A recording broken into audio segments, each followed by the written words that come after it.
guess I'll just keep going until we get caught up on the that's something we're used to seeing. Usually, in the space program, this means we turn it off and turn it back on again, and somehow miraculously works. And everybody says how genius you are. But so I'm a propeller head. I'm a certified propeller head. I'm a professional space cadet going back to the very beginning of my life, and we'll show you some pictures maybe just to get to them. But mostly I'm a fan of aviation. I have been a fan of some of the content creators here, like all of you are fans of these folks who have come to present to us today. And I didn't want to play favorites or anything, but of course, given the line that some of you are in, it's probably no secret that or you should suspect that my favorites are, of course, Jen and Suzanne Brooks. Through them, I have vicariously flown first class around the world, scoffed with them at the poor offerings of an airline lounge, and I yelled at my screen because it was sometimes too generous jet score. I've got to work on that a little bit. I haven't had a chance to meet them or talk with them, but we'll do. But anyway, it was through one of their videos that I became aware of this conference.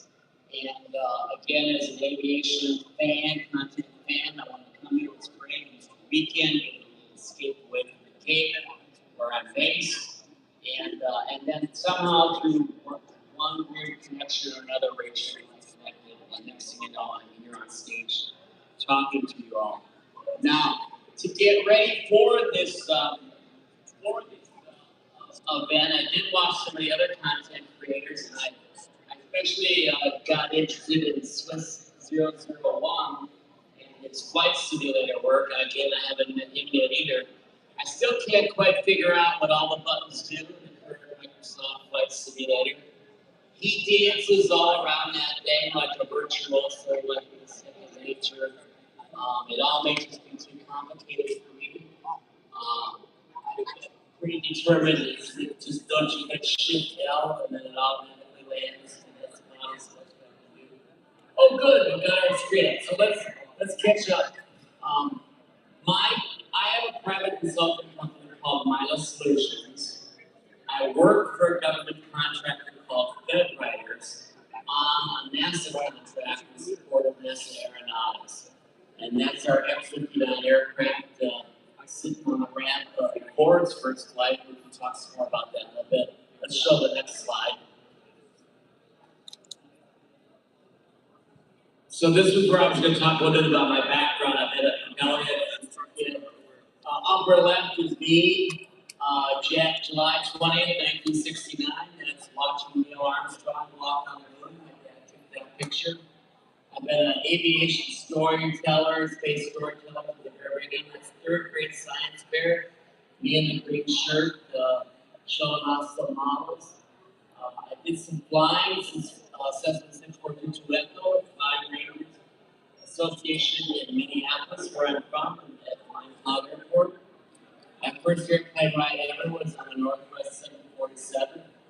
Our house was right next to the approach to Minneapolis. That's me, probably about 1 year old, in the left corner, staring up at an airplane. So this goes way back to the very beginning. I'm one of you. I'm just a lot older. In fact, when I first heard about this conference, I thought, well, I'm going to talk about these young whippersnappers, none of them are probably over 30. They're all YouTube. And it's great to see some of you guys with great beards out there in my generation. The Atlas rocket took off the day I was born. And then this is my two favorite pictures right now here on the lower right. So that's me and my sister in April of 1972 from Apollo 16. And that's me last Monday. Woo! I'm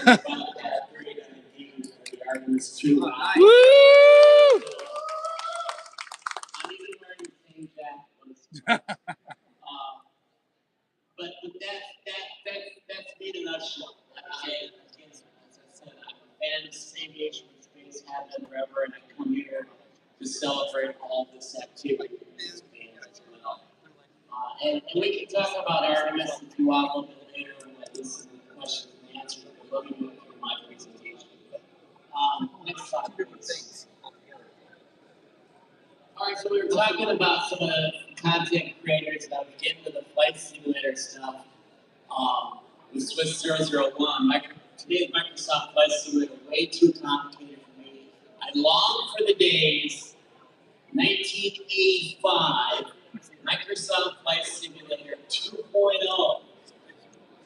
You had simple polygons, you took off from mid-speedo, tried not to crash into the Sears Tower, and best of all, you had two, count them, two 5.5-inch floppy disks. I mean, boy, your computer was modern at the time. But again, I'm a fan of everything that you guys are doing, and I appreciate the support you bring to the aviation community. It does help showcase the fact that, and validate all the work that my colleagues at NASA does in aeronautics. Now, again, talking about Jeb, our research may not lead to improving the Jeb score for any particular airline in terms of customer service or an airplane seat pitch, but I do guarantee you that what we're working on, you'll be flying in an airliner that has the most efficient wing shape ever, the quietest jet engines, and the safest air traffic management system that the FAA has. So let's show the next picture. What about my online story? How is it relevant? Well, beginning my career, I worked in Florida Today, at Canaveral, and sister paper USA Today. And as the resident space cadet, I got to do not only all the launch stories, but anytime there was a Star Trek convention or I got to write about it and meet people. And I once did in 1991, I interviewed Michael Piller. That's him. He was an executive producer for Star Trek The Next Generation. And as we were talking, we really hit it off. And he asked me more questions about space, and I was asking him about Star Trek. And at one point, he invited me to submit a script for Star Trek. And I thought that was pretty cool. And it also gave me an excuse to go to my wife and say, it's time, honey, that we buy our first computer. So I didn't own a computer at the time, but I wanted to make sure I could write it, properly format my script. So I went, and this is what the fun part about online. I went to the bookstore, picked up a PC magazine, looking for a buyer's guide. And in one article on one of the pages, there was also an article about this newfangled computer language that editors felt might be important in the future. And they showed some examples of how to code in this newfangled language. And that language is HTML. So from the very beginning, I was learning about HTML. I bought a Packard Bell 486 of my first computer on sale at Montgomery Ward, real cheap, although still the most expensive thing that I ever bought in my life, except for my college tuition and the car. And at Florida Today, because I had this PC and I was learning HTML, I became an expert in PCs and working with computers. And so I got involved with, now how many of you old timers remember CompuServe? Okay, I got involved in CompuServe. This was right about the peak of the popularity of this old bulletin board system that you could log into. It was before there was really a public worldwide web and right into the introduction. Long before AOL existed, it started mailing floppy disks to anybody with a heartbeat mailing address. Again, some of my friends in my generation remember getting like AOL disks every other way turn was in every other magazine. And by the way, I still have an AOL email address, which young people, when I give them my email, my personal email address, they laugh and say, what's AOL? So in those days, we were developing a fourth day CompuServe. We had different topics: sports, politics, education, space. And back then, there was no way to transfer text from our ATEX pagination information system to a PC. So every day, my editor, my friend, my colleague, would come in and grab a copy of paper, sit down at his desk, and literally type in every story into the PC to post on an officer. That's how primitive, that's where it all began, okay? And we typed in every story. And as we watched the traffic patterns to our copy develop, nobody was interested in the city council deliberations. Nobody was interested in local high school sports except for a few parents. But we were getting traffic from all over the world on our space-related content.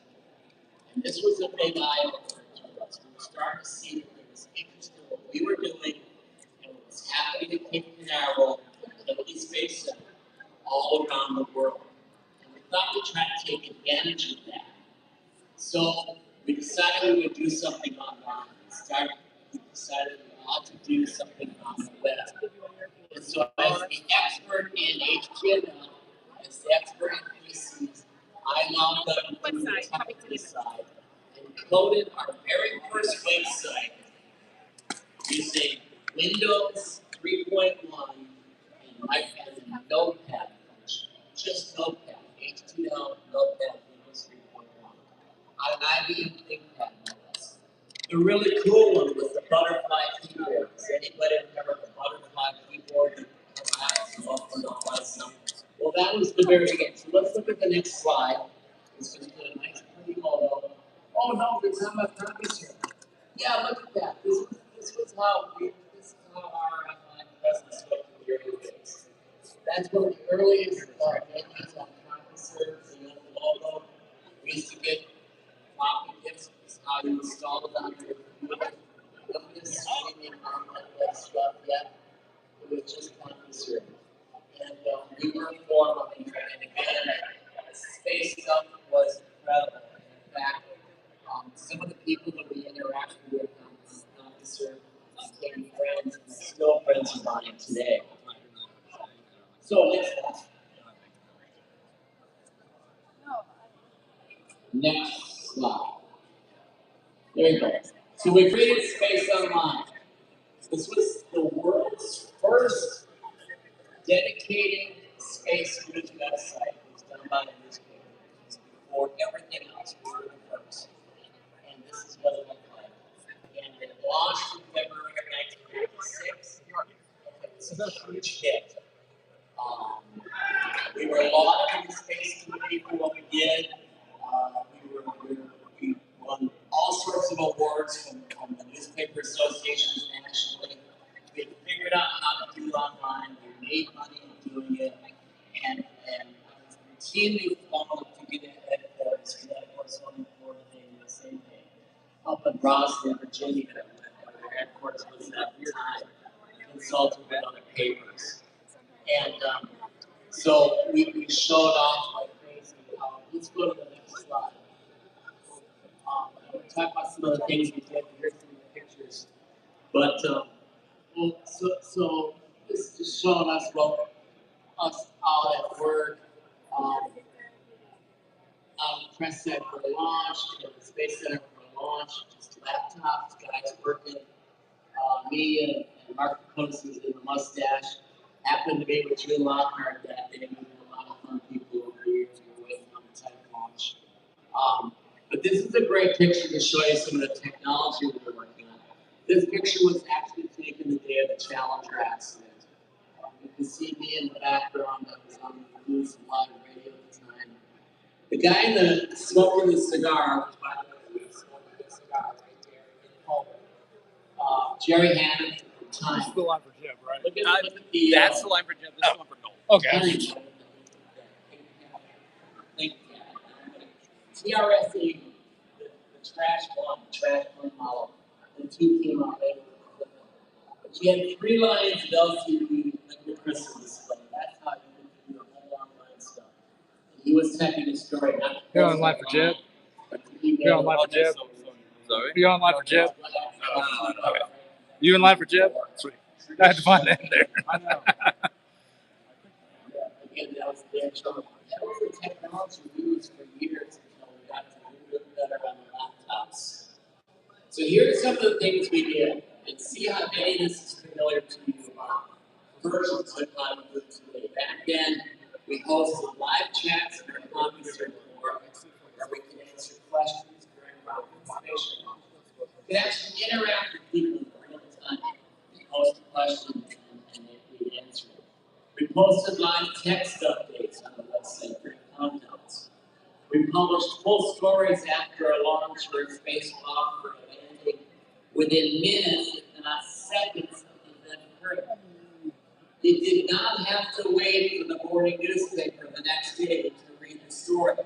Miraculous miracles, you could actually read it right after it just happened, as though it was live. Back then, this was 30 years ago, that was just unheard of. We offered launch and landing videos of what was going on, based on a cable feed from what was then called NASA Select. Eventually, we would have a 14-foot satellite dish, the C-band satellite dish. We would take live feeds right up the satellite and put it in our computer, and truly make space online.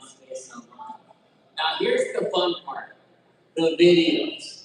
Oh, how we impressed people with the videos back then.